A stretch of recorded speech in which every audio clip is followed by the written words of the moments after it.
Hi friends, I hope you are doing well. Today we'll talk about how to fix or how to solve the problem of backup on the application of Truecaller. You will go to settings.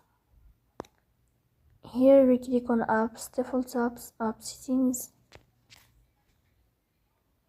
Here you will search about the application of Truecaller and you will go here to this window.